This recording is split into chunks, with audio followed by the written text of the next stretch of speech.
Ang suma total na gastos mo kay Onyx sa loob ng 3 linggo ay, hulaan mo. Per 100? Gaga. 1,995. Narinig mo yun? 1,995 pesos! Grabe, bakit ang laki? Bakit ang laki? Ito. Iisa-isahin ko kung bakit ang laki. Ginawa ko ng breakdown. Breakdown. Nilagay ko kung ano nakuha mong kapalit ng 1,995 ang listay ko. Titignan natin kung nag-ROI ka. Maganda yung ROI na yan kung ano man yan.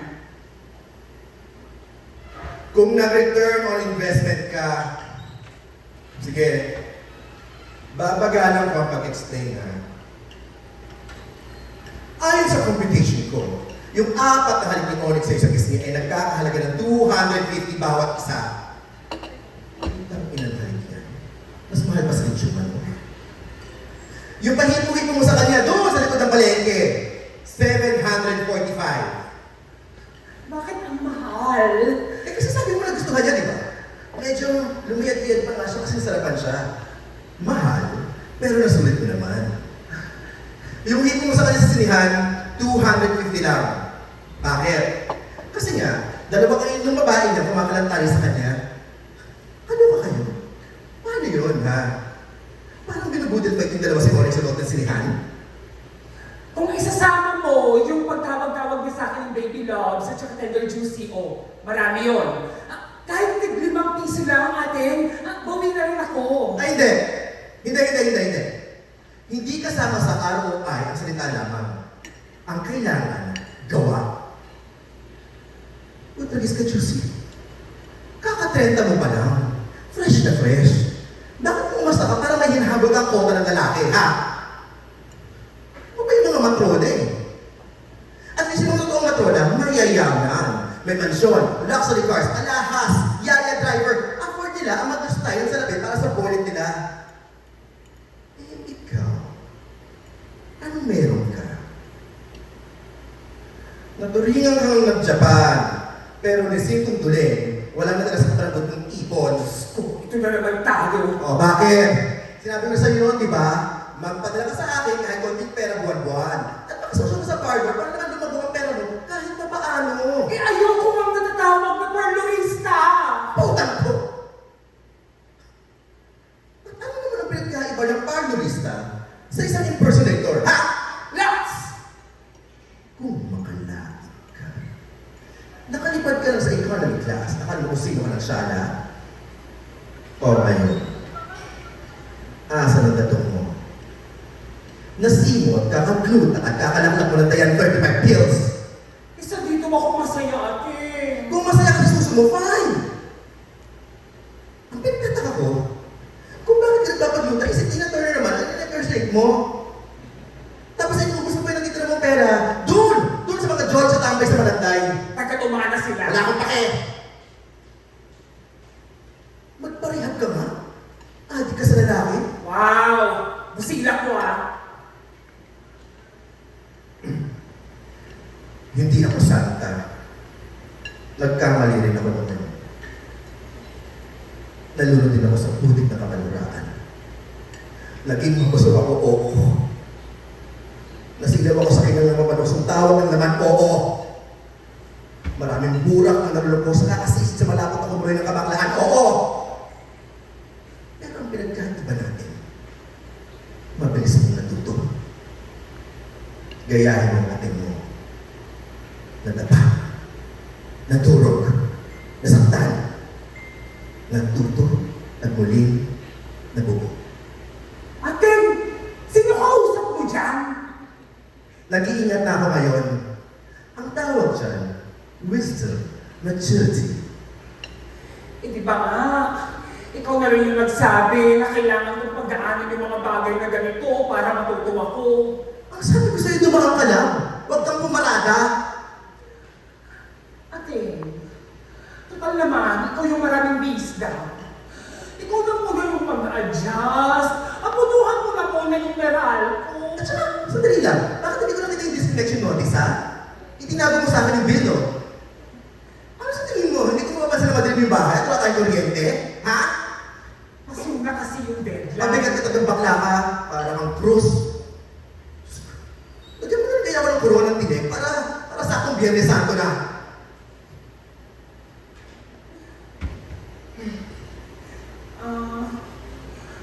Magkano yung kuryente? 850. Ang ina, hindi nga 50. 50! 50! Hindi nga 50. 850 nga. At saka, paano naging 850 to, ha? Plancha, TV, VCD, tsaka electric fan na naman ang gamit natin dito sa bahay. Ay, kung susumahin pala, mataas na yung pag-charge ng mga barkada dito ni Onyx ng mga cellphone nila. Ano? Ayun! Ang galing din naman ano. Habang ako, nagpapakakuba, kakakulot at kakapedicure sa parlor, kung sino-sino mga Poncio Pilato at mga lalaki kung makasal dito sa bahay natin. Ning, kahit sunugin mo ako sa kinakatayan ko ngayon, wala akong pang-abono sa Meralco. Wala pang kita yung parlor kasi laging bahado. Niyat ang pwesto yan. Konting ulan lang, fish panda ka agad. Kaya kailangan natin ilipat yung mga gamit doon, papunta dito sa bahay natin. Aten, mag-home service ka dito. O, di ba? Talino mo, wala nakaisip na. Sige. Ngayon, paano ka naman i-blow dry kung wala tayong kuryente? Unless kaya mong hipan niya ba sa buhok ng customer hanggang matuyo? Wala na akong sinabi. Aten, may naisip ako. Niyabang, may isip daw. Aten, magbenta kaya ako ng dugo sa health center. Hindi sila bumibili ng dugo doon, pwede ka lang mag-donate. Oh, di ba tutulita ko? So anong point? Pwede ka na magkakapera ha? May point ka doon, Aten. Tsaka, malayo ka pa lang sa health center, itatabi ka nila pag maganda yung itsura mo. Itsura ko ano? Bakla. Ayaw nila sa tibo ng mga bakla. Madumi daw tayo. Paka-judgmental naman nila. Hindi Aten, yung ano, yung magaganda kong gown, yung maraming jamons, o tanggapin kaya yun sa tambutin. Sanlaan niyo, hindi yung ukay-ukay. Gusto ko naman, Diyos, kailangan ko makaisip ng racket ng bahay ng Meralco. Alam ko na! Oh. Alam ko na, Juicy! Sige. Tatawanan ko si Mr. Alba. Baka gusto niya magpa-makeup. Ay, putang ina! Paano kung tatawagan yun? Eh, nandun sa toilet mo yung cellphone mo, ha? Hindi na yan. Yung Onyx na yan ang nakikinabang sa atin, hindi naman natin siya kaano-ano. Pagyaw mo siya. Ilusyonada.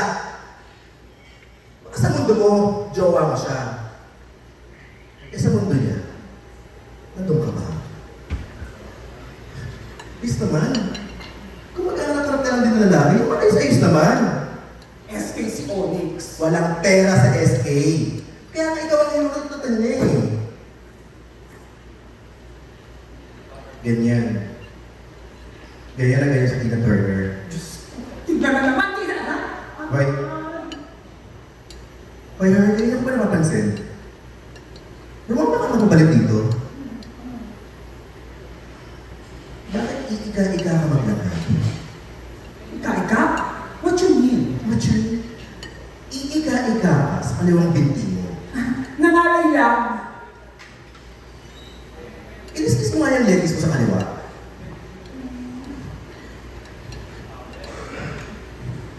Juicy, ano yung itim na pasa sa hita mo? Balat? Ang balat mo sa puwet, hindi sa hita. Hindi, baka uling. Uling. Ano? Ate! Bakit ka may pasa sa hita? Ito ba? Nadumbol lang dun sa doorknob ng pinto. Ganun ba kababa ang doorknob natin? Ano tayo mga duwende? Ha? Ano yung pasa na yan?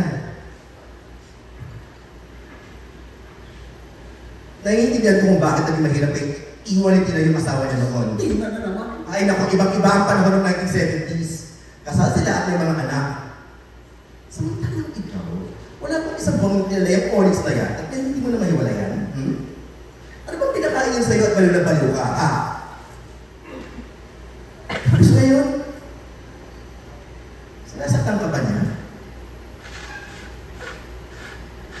Ginagatasan ka na nga yung parang baka. Ginugulpi ka pa yung parang bilikpi kang manok. Ganyan lang talaga kami, maglapingan ni Onyx, medyo rough. Hoy! Hindi nakakatuwa yung klaseng ganyan na lambingan na. Juicy?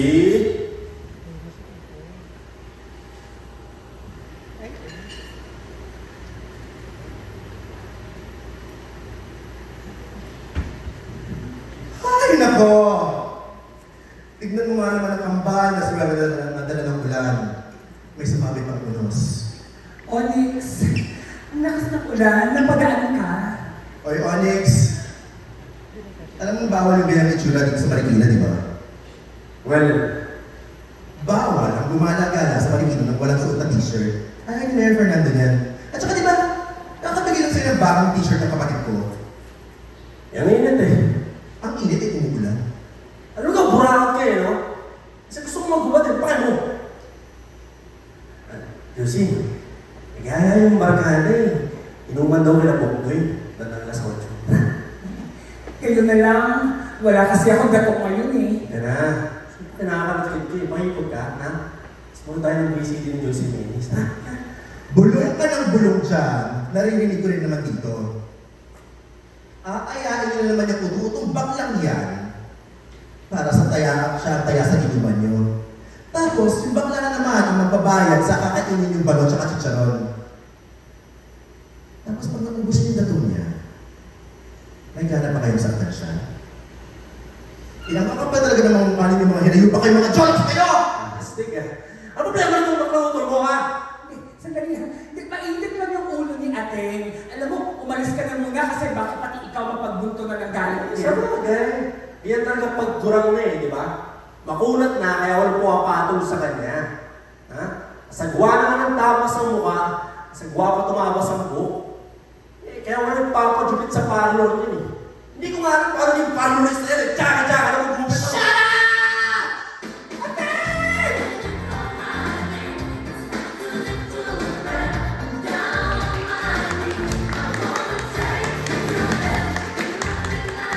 Yes, magpapakalaman po naman natin sa mga butihing actors at ang husay. Let us all welcome Cocoy De Santos. Yes, Dao Reyes and Jason Barsha. And of course, joining us here on stage are set two of actors. May we call on Dayas Adarlo. Dayas.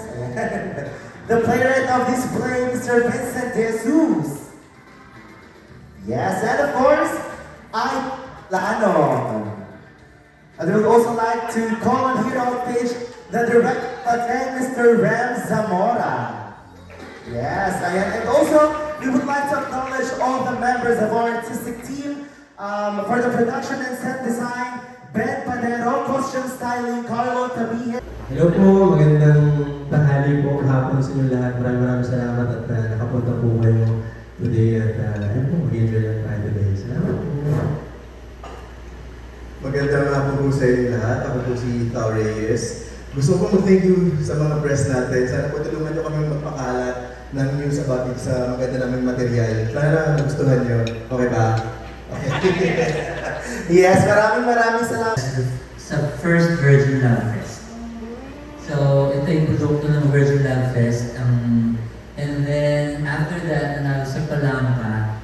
And na-mount siya several times by student companies. Pero ito yung first time i-mount siya after 20 years. So, it's a period piece. So, set in 2005 siya. And ano yung reason? Kasi, I mean, we all know you as composer, lead composer with Jesus, diba? So, ano yung reason kaya bakit and you stuck with a straight play in 2005 and why you're staging it again now? I started with a call from Kuya Boy, Munda. So, ano ba ito? Parang 7 years in the making na to. 2007, 18 pa lang, nag-usap na kami ni Kuya Boy na let's do a time. Kasi napanood niya sa Batuque. Si ano yun, iba pang cast ko yung OG ka. Sabi, gawin natin ulit. So, let's go. Tinamaan kami ng pandemic. Sabi ko, wala na, hindi tuloy. And then they called me up again this June, niya, gawin natin ulit. Sabi ko, bakit gusto mo? Kasi it's 20 years ago para makita ng Gen Alpha, Gen Z, and the young millennials how it was, how the LGBT community was during 2005 na wala pang social media, hindi pa as open as now, diba? Iba pa yung terms, hindi pa woke ang lipunan, diba? Ang ibang mundo 20 years ago eh. So, that's the reason why we're mounting it again, para lang matingin natin what happened, may improvement na ba? Gano'ng kalaki? Nagbago na ba? Even inside the community, nagbago ang pagtingin natin. Makikita nyo sa characters nila na kahit pareho silang mga bading, meron silang mga ibang pagtingin sa estado nila sa buhay. Thank you. Thank you so much, Frida. And thank you so much, Sir Vince. Ayan po. Sige po, sir. Hi, good afternoon. Jude, use ASBN. You made it. Yes. I'd like to address the question to you, Sir Vince. You mentioned kasi na 2005, period itong piece na to. So, did you ever think of updating the material so it would also like somehow appeal to the Gen Z and the millennial market? Nung sinulat ko 15 years old pa lang ako eh. So,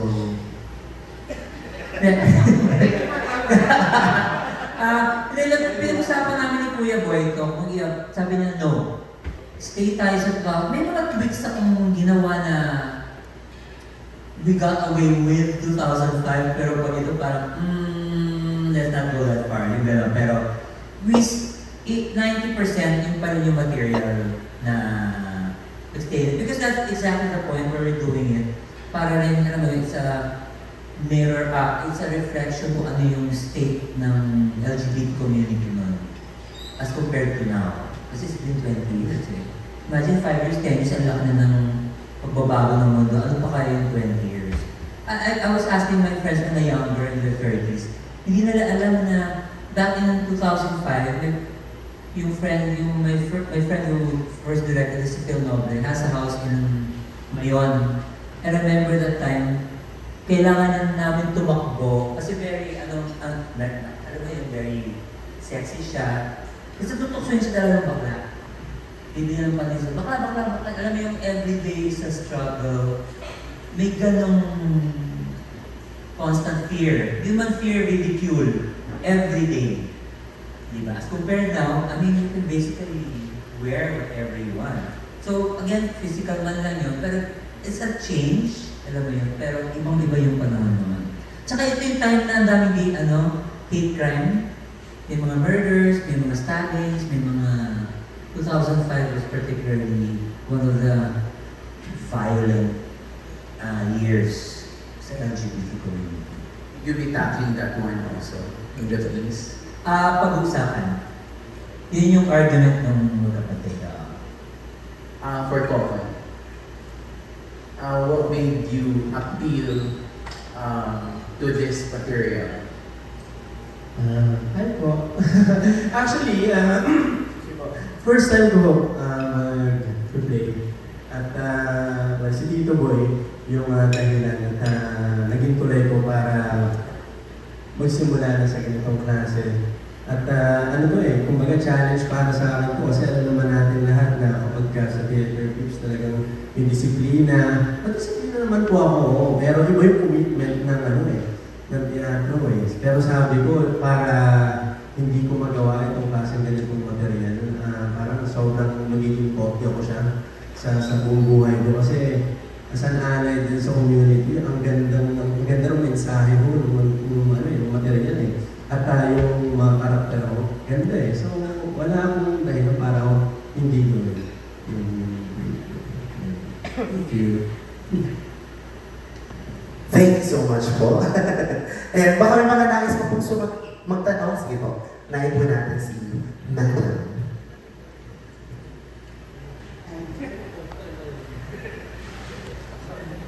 Kokoy, ano yung na-realize mo about gays and doing this play?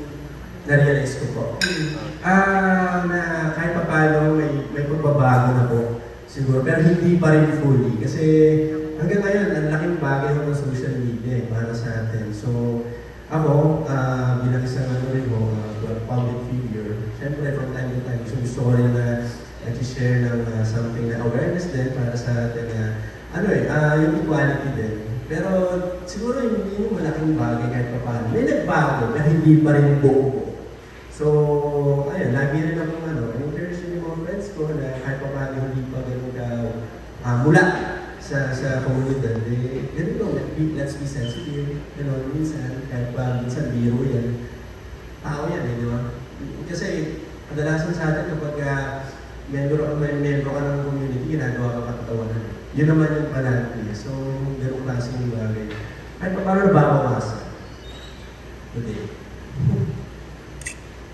Tao, ano yung image ng mga partnerista na may mga babasagin mga stereotypes or ano yung image ng mga partnerista na ipapakita dito sa atin? Sorry. Yung image ng mga partnerista, may mga babasagin mga stereotypes or ano yung image ng mga partnerista na ipapakita dito sa atin? Actually, it's the typical characteristics ng kung paano nag-describe yung mga partnerista back in early 2000s. Yun yung dinidiscuss dito. Kaya it's really nice for the younger generation to watch this material. Kasi ngayon, di ba, there are terms dun sa material na to na hindi na medyo pasok sa ngayong time. And yun yung mga pwedeng magbago. Ma-realize ng mga younger generation na ganun pala yung struggles ng LGBT community back then. Hindi lang, and this was like 2005 lang Hindi to 19 kopong-kopong Noong 2000, ganito na yung struggles nila. And it's only 2025 now. So it's nice na makuha at makarinig, mapanood ng younger generation this kind of material. Yun ba yung tanong? Hindi nasagot sa akin. Thank you. Yes, nasagot naman daw. Sir Vince, yung inspiration ba nito based sa mga true stories, may mga ganun pong incidents talaga? During that time kasi, buhay pa si Sir Rene Villanueva that time and he sits with us sa writer's block. So, si Olivera, si Nick Chay, si Lali Bukoy. So, I was one of the younger members. So, ito yung ginawa namin, yung pinaka-ano is yung, because being gay, malaki sa akin yung impact nung, safe pa ba lumabas? Diba? Party animal ako nun diba? So, it speaks of the community and the real fear na nababalot, lalo na kung isa kang baling na in your 30s. So, nakakatakot yung ganun atmosphere or surrounding that you don't feel safe just because you are who you are. Thank you so much. Sige pa, sir. Ano na po yung cast na to, yung Paano po nabuo naman yung cast na ito? Nag-audition kami. And ang napili na doon sa audition actually was si Dad. Lahat kasi ng mga audition were medyo young. So, all of the rest of the cast that you see were actually handpicked by Vince. Can you share the inspiration ba't sila yung napili? Yung kung sino yung pumili dun sa file? Can you share daw po about the inspiration kung bakit ito daw po yung cast na na-handpicked? I think rather than inspiration, it's kung sino yung who can embody the role more. It's tricky. The process is tricky kasi may sinasabi mong parlorista, tapos impersonator. How do you not make them caricatures and just make them real people struggling? So we had to the process was really just getting good actors that can work with a shared vision, especially with the vision of Boy. But yeah, it was really just choosing the best actors possible for the role. Tapos, correct me if I'm wrong, no? First time magkakaroon ng play sa Rampa. Yes po. So, curious ako, may transformation mo magana na sa seating arrangement na to, sa staging, gano'ng kabongga yung mangyayari? Yes, we're going to have a set and some set pieces. In terms of seating arrangement, yes, baka magbabago siya. We'll probably just move things around para you'll have a better view. But ang biggest change will be dito. You'll really see a set. At saka ilaw and all that stuff. You'll have magpapasok kami ng mga theatrical elements for this. Barbarista. Sa patuloy na dumadaming material ng kabataan sa film, sa TV, sa entablado, ano sa tingin ninyo ang pinakamalaki o pinakakaibang mensahe na gustong ipaglaban ng ating at gaano ka-importante ang laban na ito? I think it's really important to show being written in 2005, now in 2025, because we need to see how things have changed.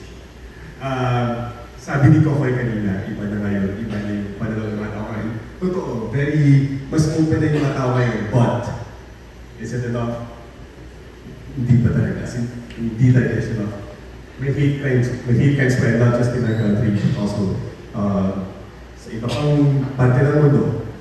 Tapos minsan sinasabi nila na hindi naman basta-basta nagkakaroon ng change. Hindi naman siya drastically mababago. Hindi pa rin ganun. Kailangan gradual yung change. Kailangan matanggap sa slowly.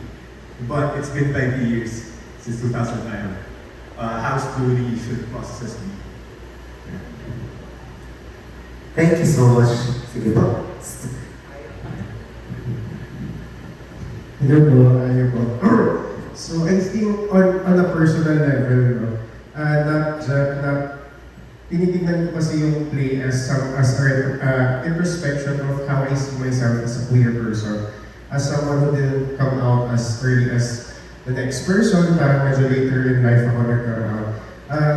It's kind of because of the stereotypes that are present in this play. Seeing you wouldn't want to come out, you wouldn't want to live as free as you can be because takot kang matawag parlorista, or takot kang ma-stereotype into being that just yung pakulang kaperahan lang ng mga straight guys or someone na yung mag-50 I think it's a nice way also for us now, even as we mature as queer people, to see na nandun pa ba yung, when you see the characters fully, mapapatanong kayo if kaya natin mag-empathize to these characters already and figure out if there's still queer shade in us. And even in the years nowadays na we always celebrate Pride, pero ano pa yung nag-hold back sa atin at paano pa tayo magiging mas strong at magiging unified in fighting for our rights as queer people. Kasi you can only look as far back as how old. If you're 20 now, 25, 10 years lang ang pwede mong balikan. If you're, diba? I'm in my 50s, so I can look as far as 30 years ago, how different it was 30 years ago. And 30 years ago, wala pang social media, hindi pa kalat. Ngayon kung may nangyaring isang, let's say, a bad event, kalat agad. Noong panahon nun, you will never hear it from the news. People hide it. Diba? Hanggang i-research mo, hindi mo yan makikita. As compared now, kaya hindi mo alam na nangyaring kwento ng mga during the 80s, bihira eh. Ngayon na lang, you know everything that happens. Pero doon, and somehow, reflect nito, kasi every time is foot forward, babalik na naman. Nilalabas na naman, may dahilan naman. Tapos, parang purong sulong yung pagbabago. Parang one step forward, two steps backward. So, may changes pero it's frustrating. So, I guess it's magandang balikan natin to. Ano yung nangyari for the past 20 years or maybe more. Na sila yung dalawang characters and even the third character. Kasi si Onyx nasa gitna nito eh. Siya yung boylet eh. Sila Onyx. So, ano rin yung nangyayari sa kanya as a straight man na nasa mundo ng kabaklaan. Ano yung problema ba siya? Solusyon ba siya? Siya ba'y biktima? Yung titignan natin, walang judgment, pero titignan natin ano talaga nangyayari sa tatlong ito. Pag sila nagkaganito, pag sila nandiyan sa sitwasyon na ganyang ka-dire yung situation, na umabot sa gano'n yung eksena, yung usapan. This is the scene that we presented this afternoon is really just the tip of the iceberg. There's a reason why we call this a dark comedy, and you'll find out when you watch.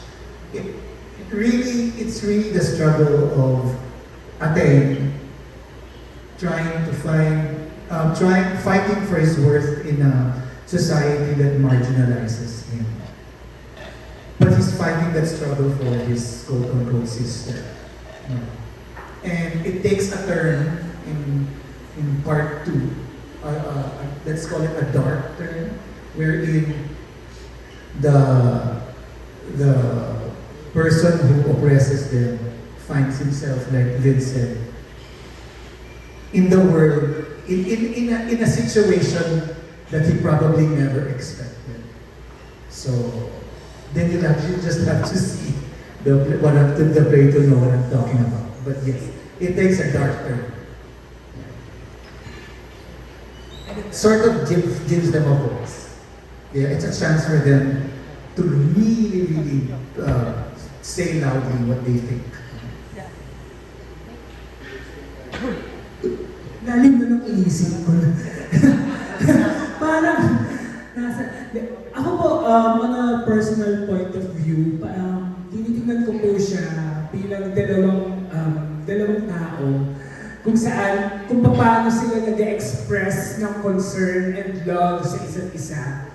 Medyo bittersweet man yung relationship o kung ano man yung nagiging conflict nila dun sa story. Siguro yung malaking highlight nung palabas ay yung kung paano nagiging unique yung bawat relationship, nasa anong spectrum ka man, kung anumang kulay man ka, o kung nasa kulay man ang pinipili mo, nandun siya sa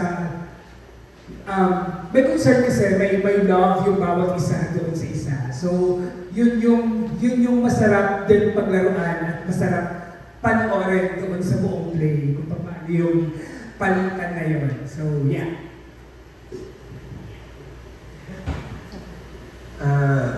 Ibahan? Siguro ako sa akin mas, yung karakter ko, mas sila na yung representation ng karakter ko siguro. Kasi, sa lahat naman ng napapanood natin, laging merong may galit niya sa community. Tumatak din sa akin na magandang take away din dito sa material na ito is yung bakla ka lang. Diba? Madalas kasi gano'n nilalang lang eh. So, hindi lang. Diba? Yun yung malaking bagay din na natutunan ko. Hanggat nung pautol kami sa rehearsal, sabi ko akala ko nung binasa ko yung buong script, alam ko na. Pero mas lalo, realize ko nung nabubuo na siya, ang dami kong natututunan lang. Hindi lang dahil hindi lang sa theater, mas lalo na rin sa community. So, ayun yung sana rin mag-reflect din at humihisto rin sa lahat ng manonood. For me, because I've done a number of gay characters, powerful gay characters, and for a time, I told myself na mag-stop muna, and it's been 8 years. And nung in-offer nila sa akin yung role, when I read the script, I said yes right away because I like to represent this kind of character na hindi binabatok-batuhan. Yung mga alam mo yan, yung hindi siya kinakawawa yung karakter na to. Kasi I think matagal na sana yung mga manonood natin na pag sinabing gay character o bakla, puro patawa, binabatok-batukan, sidekick. Yun yung binabago ng ganitong klase material. And I don't think marami yung material. I think kulang pa nga eh. Dapat gumawa pa ng maraming material na maayos para mas malinawan sila. Because I think most of the mga tao na hindi pa rin nakakaintindi, it's the fear of not knowing it. So, by this kind of material, dahan-dahan mo silang binibigyan ng rason at para maintindihan nila, ganun pala. Hindi man right away, pero for sure, pag napanood niyo po itong play na to, lalabas kayo ng rampa na may dagdag na understanding. Diba? At yun yung point, dahan-dahan man, pero may changes, you know. And I think ito, I don't think is a good example of that kind of material. Just to add, right now, we can easily categorize film as parang part of the marketing. Oh, it's queer. It's a queer movie. It's a gay film. Mga ganyan. And then the target audience. Whether that marketing actually targets and it actually makes people curious to see it, you know, for whatever reason.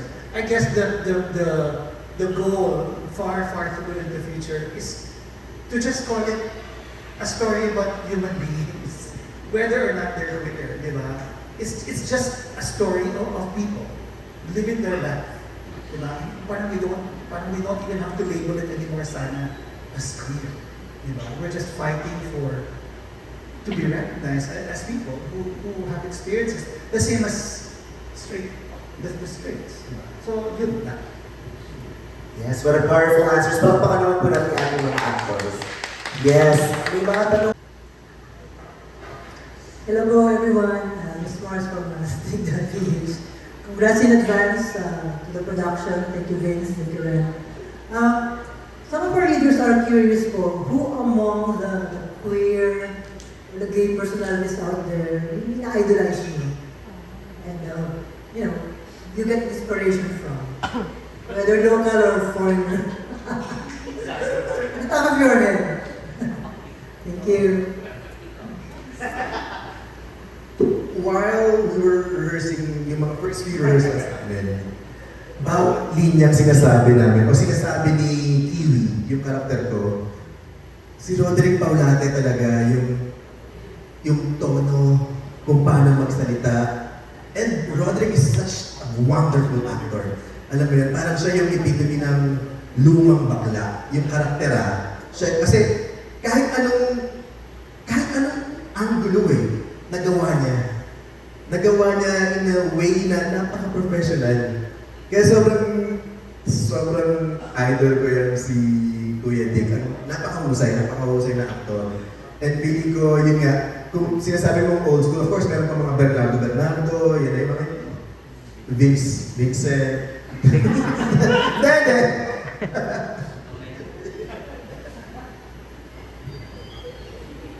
Si Jason daw. Ay ko, ang hirap. Ako, sama naman. Ano po,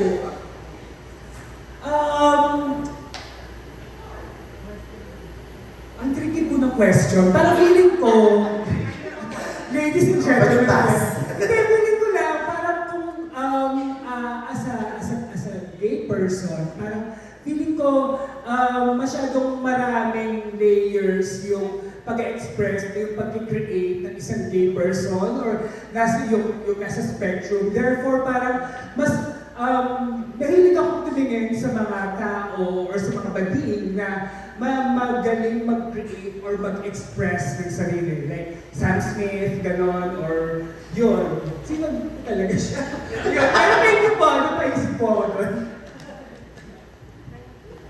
Sa mentors ko sa theater, si the late Soxy Tupacio, ang mentor ko sa music, si Gardy Laban, and all the members of the community na nakatrabaho ko, na hindi man ina-idol, I really look up to them na, balang araw, Diba? There's too many to mention if you're surrounded by a loving community, highly artistic. And then, you swim in that ocean every day. So, mahahawa ka eh. So, in many ways, the community, I look up to the community kasi ang dami ko napulot sa company ko man o guest artists from everyone in the community. Yung mga neurotoxic, ano na lang, tabi na lang yan. Yung mga, absorb mo na lang yung magaganda kasi there's enough goodness and brilliance to that goes around, and that's enough for us to, learn and be inspired by it. May gusto mo bang sumunod from the actors? Si Aya daw po. Ayun bro, sa akin po, isa sa parang off the top of my head, ang masasabi ko talagang queer person that I look up to very much and to this day is si Sir Floyd Quintos, who unfortunately left us, but rest in power. Isa siya as someone who started in theater also, and sa Dulang UP when I started from backstage work until I started acting. Nandun talaga siya all throughout. And for someone who was already from that stature, parang nakita ko, parang before he even came into the theater when we were rehearsing, ang alam ko lang sa kanya ay, siya yung isa sa mga judges sa Starstruck. Tapos syempre, na Starstruck ako kung nakita ko siya. And then you just meet this very humble and kind human being who always leads with his heart.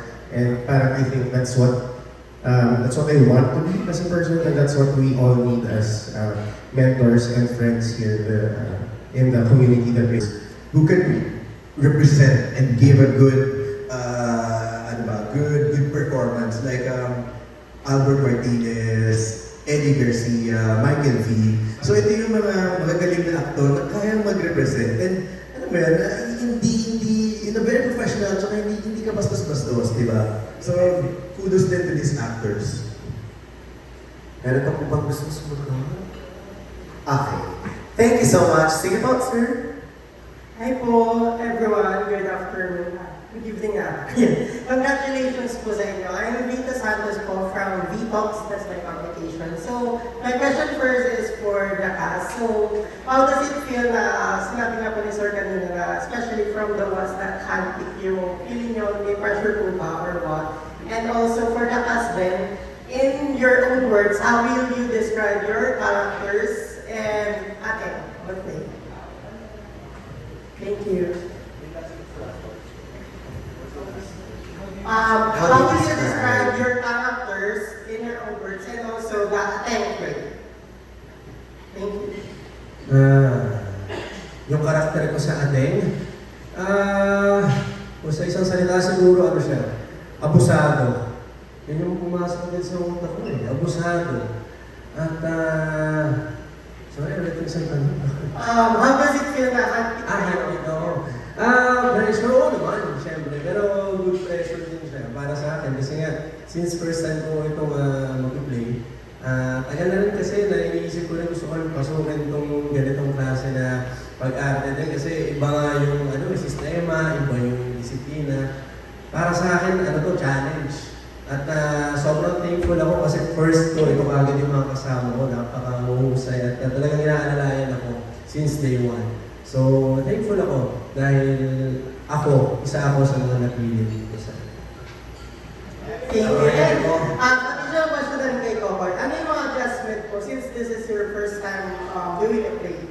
Siyempre, iba siya from TV or film, diba? So, ano yung mga adjustment po? Nag-delete ka ba? Medyo mahirap mag-adjust kasi attitude si Jason, Charis. Hindi. Ako, adjustment, parang wala naman siguro. It's more of learning lang talaga. Ang dami ko natututunan. Kasi kada pasok ko, every rehearsal, hindi niya sinasabi ko rin na parang bagal ng oras. Kasi nag-rehearse kami halos araw-araw. Start kami minsan, 6 ng hapon. So minsan pag magising ako ng maaga-aga, ang tagal ng oras, lalo ko kung ginagawa tuloy, parang gusto ko maging productive muna. Kasi gusto ko na mag-start yung rehearsal. Kasi ito na ito today. Parang something ganun. So, adjustment siguro, bawal take 2. Yun yung nasa isip ko lang. Bawal ang take 2. Kasi sanay yung tension ko sa shoot na pwede pick up, pwede. Ito yun na yun. So, ayun siya. Yun yung adjustment na naisip ko. Hindi ako kinakabahan.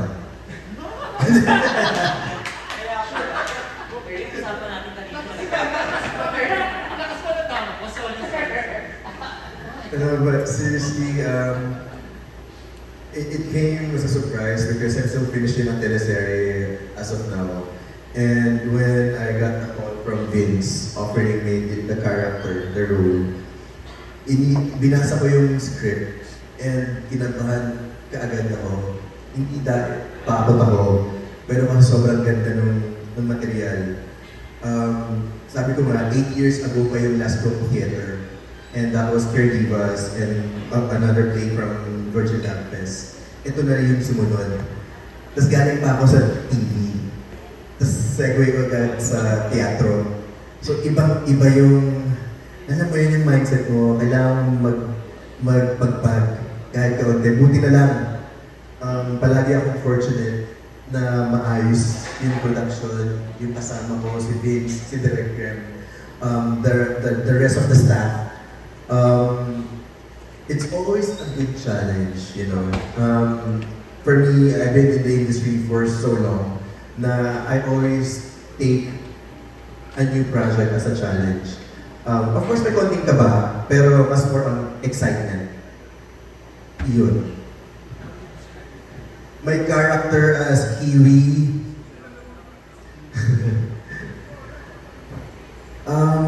puso.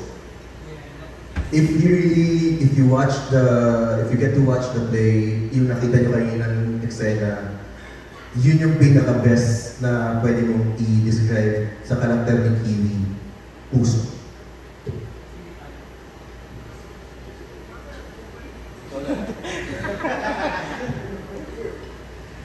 Ano po, masaya po akong nakapag-play ulit ngayon. Thank you talaga, Vince. Kasi tagal ko rin nawala somehow sa entablado. So yun, palaging for me, safe space ko talaga yung theater. Kahit before pa. So yun, sobrang saya ulit makapak sa stage. Yun. For me, kay Juicy, ang character niya ay risk taker. Risk taker. Yun. So, yeah. To me, nung nalaman ko na magiging part ako ng production ito, of course, as a person, una ko naramdaman ay tuwa, proud, excitement. It's parang 2 seconds later, kinabahan agad ako. Kasi alam ko kung sino yung mga makatrabaho dito, all these big people, all these big names. So parang, ito lang ako. Pero yung kaba mas lalong lumaki nung nabasa ko yung script. Kasi, una pa lang sabi, bawal natin sila gawing kain expert. Pero nung binabasa ko yung script ni Odex, parang nakikita siya na ang dali-dali niyang gawing parang stereotypical na tambay na hindi naman ito spoiler kasi nakita naman natin sa reading kanina na user siya. So yun, yung word ko, user. So parang sinisip ko, ayoko siya masyadong i-humanize. Ayoko siya masyadong bigyan ng detail siya, naintindihan natin siya. Parang sa utak ko, gano'n Kung simula, mas binabasa kaso gano'n talaga May mga tao talaga na may mga nagagawang kabalastugan. Kasi sila rin mismo ay dumadanas ng hirap. But this is not to excuse them for what they do. Hindi siya para hindi siya excusable. We understand, but we don't. It's not justifiable. And the thing is, this becomes a cycle na ito yung matututunan nila. And I think it's still a sin to continue that cycle.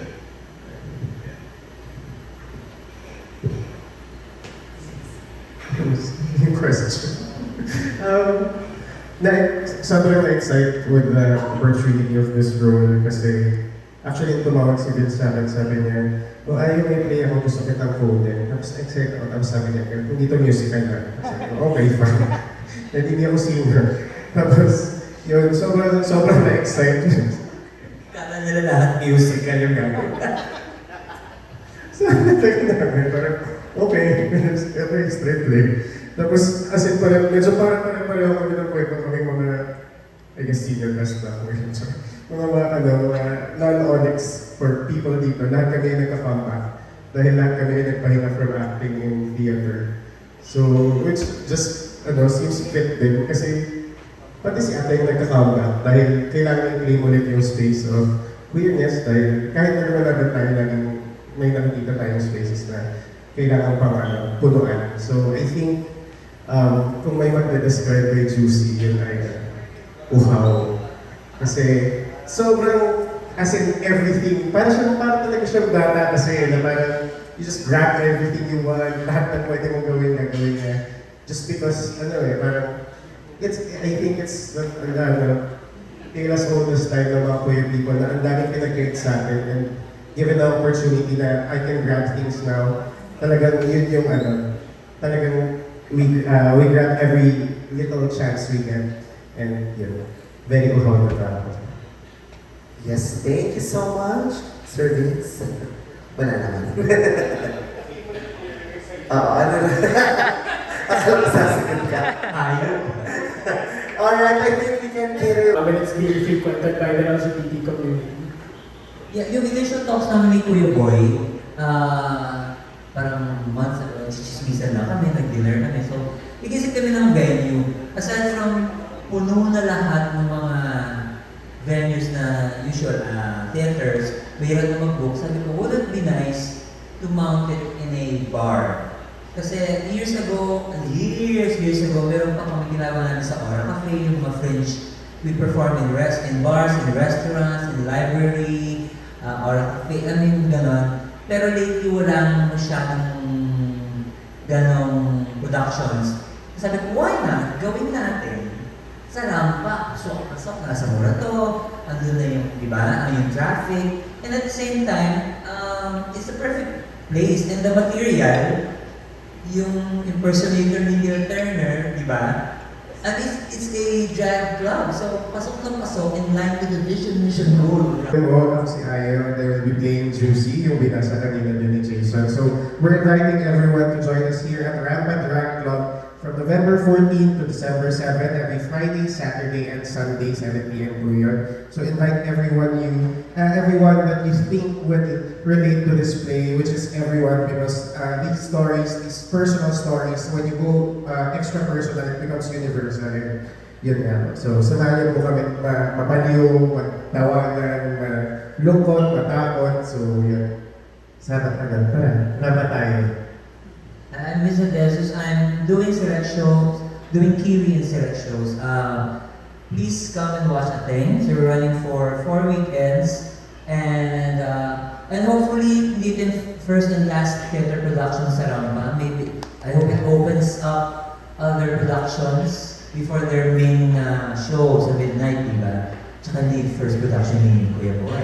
May sumunod pa. So, and ngayon pa lang, thank you for your support and we're successful! Magkita-kita rin po tayo sa Vancouver, Canada. Liminit lang. But yeah, thank you guys. Sana po, tulungan nyo kami maikalat itong news about Ateng. Maraming salamat po sa pagpunta dito. Again, November 14 hanggang December 7 po. And ako po again, si Tao Reyes, playing the role of Kiwi. And gusto ko rin magpasalamat sa inyo lahat at panonood dito ngayon sa mga nanonood dyan, online. Wow!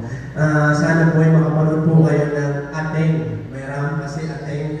At sa November 14 hanggang December 7, Friday, Saturday, Sunday po yan dito sa Rampa, 7 p.m. At alam ko, available na tayo sa ticket to hindi ako nagkakamali. Ayan, so maraming salamat po sa inyo lahat na nandito. Sana po mapalaganap natin ang Rampa natin. Maraming salamat po. Yes! So, ako po si Jason Barshad, gumaganap bilang Juicy at iniimbitahan ko po kayo manood ng Ateng, November 14 to December 7. Maaari niyo po makuhakan yung ticket sa www.ticketme.net. Yan. At dito rin po sa Rampa. So, mag-enjoy po tayo lahat sa mga susunod na linggo. Hello po ulit, ako si Daya sa Darlo na ginagila Onyx Awards. Hindi nasa ni Kokoy kanina. At iniimbitahan ko kayong lahat mula Nobyembre 14 hanggang December 7 na makiram pa kay Onyx at kay Kate. As mentioned, the show is at 7 p.m. Wala po kaming matinees, sarado po yung rampa. All our shows are in the evening. And ticket prices, mura lang, 1,000 pesos lang each for across the board. Yes, maraming salamat po dito kapag natin ng ating mga is in cooperation with Infinite Monkeys, La Caldera de Boracay at Rapa. And is also sponsored by McDonald's Philippines at maraming salamat po ulit everyone and see